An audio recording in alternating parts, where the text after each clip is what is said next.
Welcome to Behind the Line, where we pull back the curtain on the challenges facing first responders and frontline workers. The work you do is unique, and so are the stresses that go with it. Join me as we tackle key issues to reduce risks for burnout, and as we work to support you in doing the job you love without sacrificing being the kind of person you want to be. Hey there, and welcome back to Behind the Line. I'm your host, Lindsay Faas. If you're new to Behind the Line, what you should know about me is that I'm a clinical counselor specializing in trauma therapy. And after over a decade working with first responders and frontline workers around issues like burnout, compassion fatigue, PTSD, and related OSIs, I've become a passionate wellness advocate and educator for those who sacrifice so much for our communities out on the front lines. Behind the Line is a place for us to talk about the real life behind the scenes challenges facing you on the front lines. I created this podcast with the hope of bringing easy access to skills for wellness, allowing you to find greater sustainability both on the job and off. Today, we are getting trigger happy, and we're kicking off a new series for the month of February, all about triggering. Now, for some, the word trigger might feel familiar, and for others, maybe not so much. I feel like it's among the most common words in my vocabulary, but I'm a trauma therapist, so I'm often surprised by how little others use it or know it. I guess it's probably kind of like a dentist using the word bicuspid as everyday language and nobody else does. Anyway, triggering is something I find myself talking with people about on a daily, most days hourly basis in my office. And while it's something we talk about a lot, it's also something that seems to be hard to nail down and describe for lots of folks. So today I want us to talk about what triggering is, what it feels like, and when it tends to show up. As we work through this series, we're going to dig into it a bit deeper and talk about the pros and cons of avoidance as a tactic for handling triggering, ways to prevent triggering, and ways to actively and proactively manage triggering when it does show up. I even have some resources to share with you that you can find in the show notes every week during this series that you can download and use to work through building your own personalized trigger management plan. I also really quickly want to mention that if you aren't following me on social media, you should. We're working to make our social media a hub for reflection, engagement, and connection. We'll be posting questions that invite you to dig deeper into how you make the tools we share on the podcast meaningful and tangible in your own life. Follow me on Facebook and Instagram at Lindsay A. Faas and jump into the comments on question and reflection posts that we'll be putting up each week. Before we get too far down the path for today's topic, I do also want to put it out there that if you've heard the intro for this episode so far and you're thinking, I don't need this, I don't have triggers or get triggered, think again.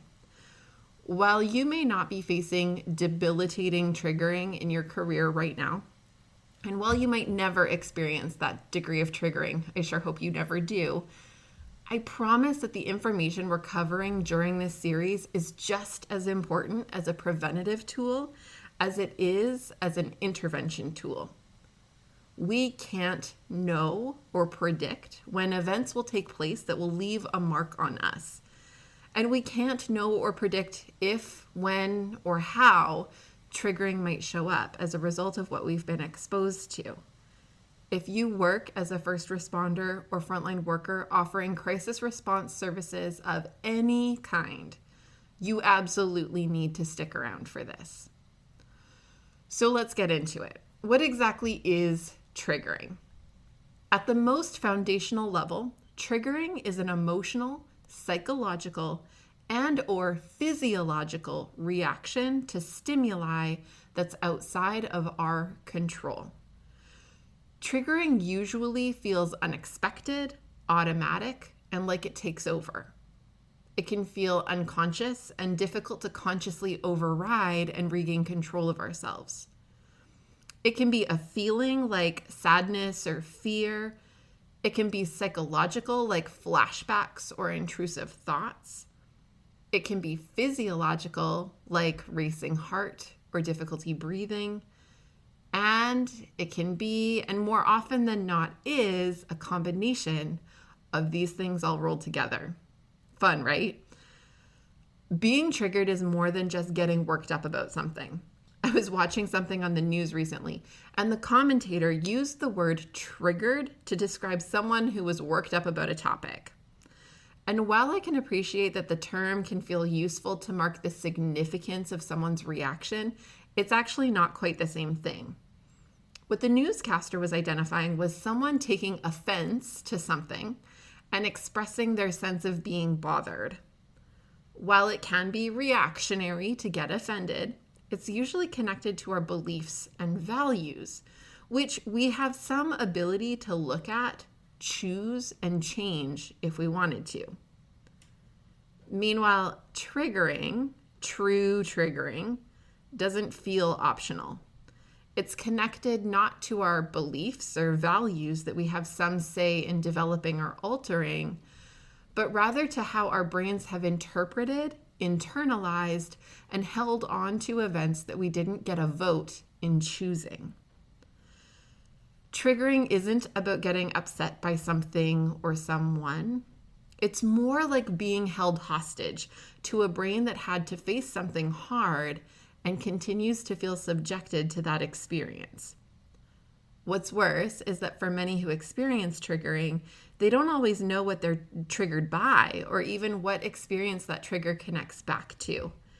And this is where it really feels like being held hostage, because we can feel swept up in reactions that take over our bodies, turn our day upside down, impact our ability to focus or function effectively, and we might not even be able to know why. So let's break down the mechanics of what's happening when triggering occurs. Your brain, while highly complex and interconnected, is also segmented into regions and areas that do different kinds of jobs. For example, we've talked a ton on the show before about the prefrontal cortex, which is the part of the brain just behind your eyes and forehead, and how this part of the brain is responsible for things like language and executive functioning, which really means our ability to make decisions, problem solve, and manage complex information. The prefrontal cortex is essentially the manager of your brain. It takes information from other areas like memory and values and so on, and funnels these pieces into how we want to choose to engage, respond, or interact with things that are happening in our lives now and into the future. Being in your prefrontal cortex, having this part of your brain actively turned on and working, is pretty much the opposite of being in triggered mode. This part of our brain helps us to feel grounded, present, and in control. It feels regulated and capable. So where does triggering live in your brain? Well, it's pretty interesting, actually. There are studies, and I actually had the chance to do my master's thesis research on just such a study, where researchers use EEG or other brain scan data to see what happens in the brain when we trigger the crap out of someone. How do we do this? Well, depending on the population we're studying, we might use images of something scary or associated with a traumatic event they've experienced, or we can use something called script-driven trauma provocation, where the participants actually write the story of a traumatic event, which gets narrated and turned into an audio that they listen back to while hooked up to whatever brain scan tech is being used. I know it sounds cruel, but it's been a significant tool in understanding exactly what happens inside the brain when people get triggered, and the results are genuinely fascinating and informative in terms of how we go about thinking about triggering, as well as how we go about trying to treat triggering. When a brain is exposed to a trigger, something that your brain feels is in some way directly or vaguely tied to a traumatic or stress-inducing event that left a mark, your brain perceives this trigger as a threat just like the event that your brain believes it represents. Essentially, your brain has this background system running all the time that's scanning for risk and threat and looks for it through the lens of what it's already known to be fear-inducing. When it picks up on any small reference to something that aligns with its previous experiences, it sets off an alert system in an effort to batten down the hatches to self-protect from anything even remotely like your previous experiences from ever happening ever again. When your brain perceives something that seems affiliated to risk, it quickly activates your limbic system. Now, what is the limbic system? It's a region in your brain that's near the back of the brain, tucked up right above your brainstem at the base of your head and top of your neck. Your limbic system is the area of your brain responsible for your stress response, including fight, flight, freeze, or fawn responses. Before we keep going, I'm going to pause here for a moment because there are some really important things to know about your limbic system. First off, your limbic system is highly connected with a ton of your physiological responses. You know how your heart beats without you consciously thinking about it? Same with your breathing, your temperature regulation, like sweating or shivering, your blood pressure, and other unconscious moment-to-moment physiological basics. Your limbic system, when it perceives stress or a need to protect, automatically exerts influence over all of these systems. It's why your heart will speed up, your breathing will become more shallow, it even shifts blood flow away from your extremities and into your core. It does all of this to prepare you to be able to fight back, run away, or manage the risk in whatever way best leads to survival. Second, your limbic system has its own version of memory storage. Because it's so highly responsible for altering your physiological state, it tracks events and stores memory like a multisensory movie. It believes that it needs to recall all aspects of a traumatic or stress-inducing event in order to be able to effectively prevent it from recurring in the future. So, it takes note of additional information that regular memories, non-traumatic memories, wouldn't normally care to remember. Things like smells, body positioning, vague sounds, lighting, all kinds of things that are way over and above what normal memory systems care to give strong attention to. Third, your limbic system doesn't own a watch. While other parts of your brain have access to a clock that lets it know whether something was past, present, or future, your limbic system only deals in the now.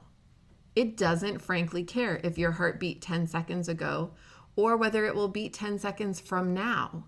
It only cares that your heart is beating right now.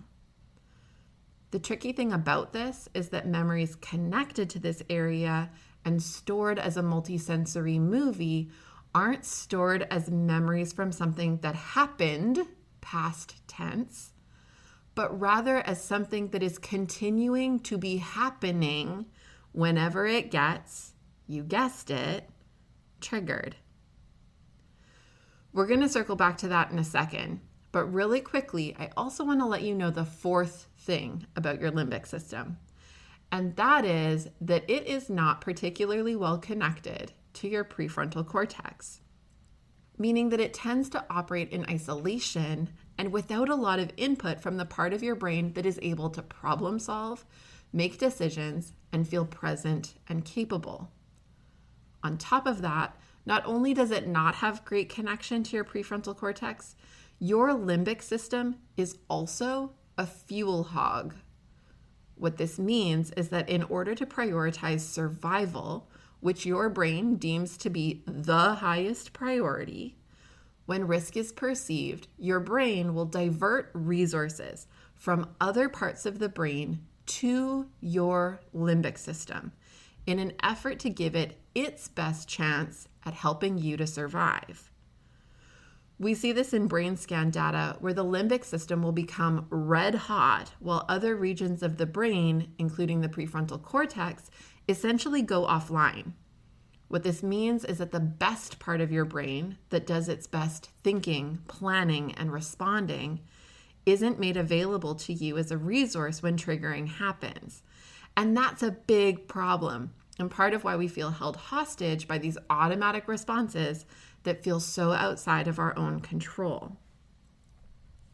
Okay, so now that you are a brain expert on all things limbic system, let's talk about what this has to do with triggering and how we use this information meaningfully. When a trigger happens, your brain sees it as somehow having some kind of clear or vague reference to an event that it has stored as traumatic or highly stressful.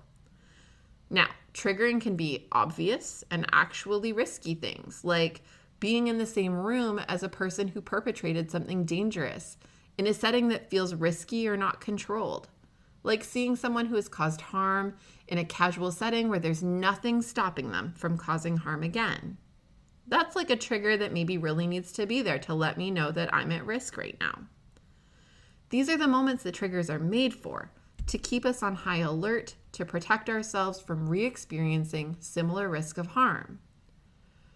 Meanwhile, triggering can also show up when presented with something like a person who caused harm, but in a totally different and more controlled environment, like being triggered going to court to testify and seeing the perpetrator in the room. The space is relatively safe-ish, but triggering is still alerting us that something here has been unsafe before.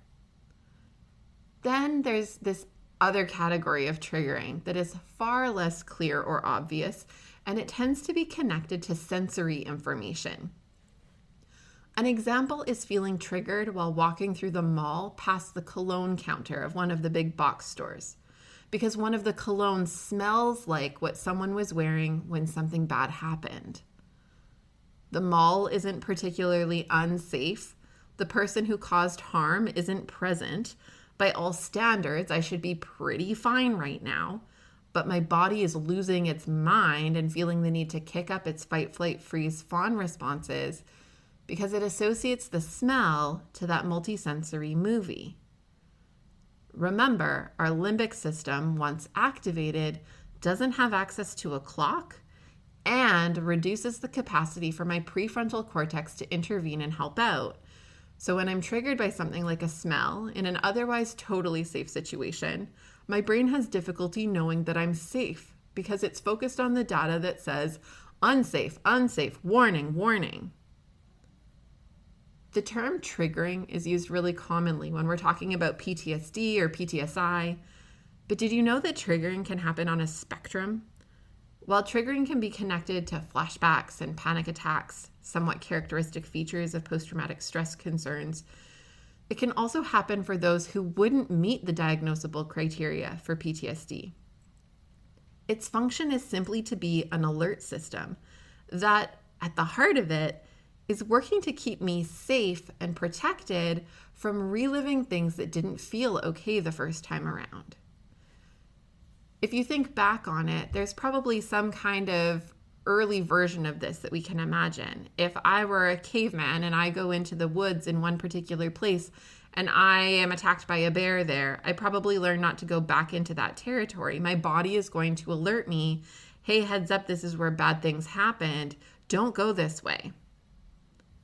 I bet you've probably had some kind of far more modern day version or experience like this. For example, triggering is really common for people who have been in a car accident.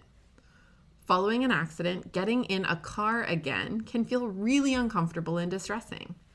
In most cases, the triggering will reduce and eventually wane as my body reestablishes a sense of security driving again.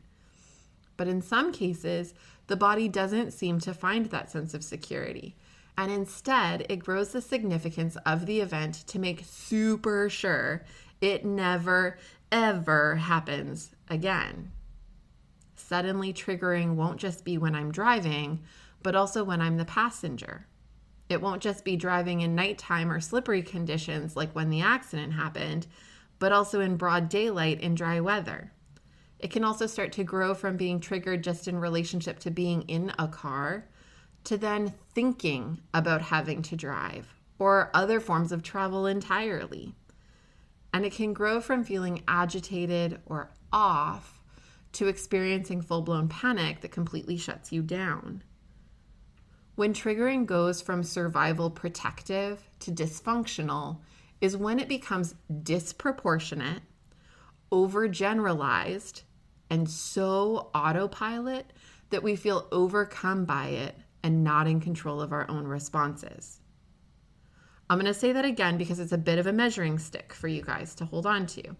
When triggering goes from survival and protective, which is what it's meant to be for, to dysfunctional, where it's no longer helpful to us, is when it becomes disproportionate, so our reactions are bigger than what they should be, overgeneralized, so we're now reacting to things that are more broad than what our original event would have been kind of indicative of, and so autopilot that we feel overcome by it and not in control of our own responses. So when the flashbacks or panic attacks or whatever might come up with it feels so big that we have a hard time working ourselves back down and regulating again. So I want to throw it back to you for a minute. I want you to consider where triggering happens for you and where it lives on the spectrum. What triggers are logical warning systems that seem proportionate to the events you've faced and helped to advise your safety? Can you think of a few? And then what triggers have gotten bigger than that, edging towards the disproportionate, overgeneralized, and totally autopilot? I know at this point you're likely chomping at the bit with, Lindsay, that's all super interesting, but what the hell do I do with my triggering? And I'm sorry to leave you hanging, but I promise we'll get there.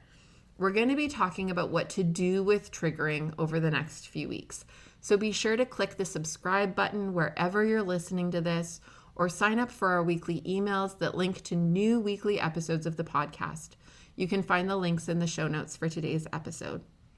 In the meantime, I'll be posting access to my free Managing Trauma Triggers workbook in the show notes, and you can dive in there if you're a keener who can't wait till next week. Have at her. As we wrap up for today, I also want to give a heads up that for those who have been waiting to jump into the next round of the Self-Care Dare 5-day challenge for first responders and frontline workers, your next chance is coming up. We will be launching registration for the Dare 2 weeks from today on February 15th. If you're a new listener and you don't know about the Dare, let me give you a really quick rundown. It's a 5-day challenge that invites participants to build a killer self-care plan to help protect and support sustainability both at work and in your actual personal life. You get daily videos that are really short and quick that cover 5 key domains of self-care, along with worksheets and guides to help you develop and implement your own personalized self-care plan. You also get access to a private Facebook group where we connect, discuss challenges, problem solve, and celebrate successes together. And I love giving away a few prizes along the way to keep you engaged and motivated, because investing in yourself in this kind of way is so important, and I want to make sure that you see it all the way through. You're worth it. So keep your eyes peeled. We'll be posting about it on our social media and to our email list. So if you haven't already, follow me on social media or sign up for the Self-Care Dare waitlist on our podcast webpage to get notified of when registration goes live. I will add that we are planning to cap registrations this time around, so be sure to register early on to claim your spot. I hope you'll join me for it and kick off 2022 with this investment in you and your wellness, and vicariously the wellness of those who care about you. Because as we often say during the Dare, taking care of me lets me take better care of others. Ensuring your own wellness is a win for everybody. As we wrap up, I want to remind you to please reach out and connect if you have any questions or feedback. You know I love hearing from you and shaping this podcast to echo your needs and interests. I love hearing about what you're working on and how you're using what we talk about on this show. You can find me on Facebook and Instagram at Lindsay A. Faas, where you can follow me or tag me, or you can shoot me an email at support@thrive-life.ca. I continue to be so grateful to the many of you who seem keen to share about Behind the Line and spread the word to others on the front lines. Know that we can be found online on our website, on most major podcast platforms, as well as on YouTube. Click subscribe to get alerts about our latest episodes, or subscribe to our email list to hear from me about all the exciting things we have going on and coming up. You'll find the details you need in the show notes, along with links to our Beating the Breaking Point indicators checklist and triage guide to help facilitate self-assessing burnout and related concerns. We make all of this available to you because the work you do matters, but more than that, you matter. And we want to make sure that you have what you need to keep up the good work at work, as well as in your real life outside of the work. So use it and share it. And until next time, stay safe.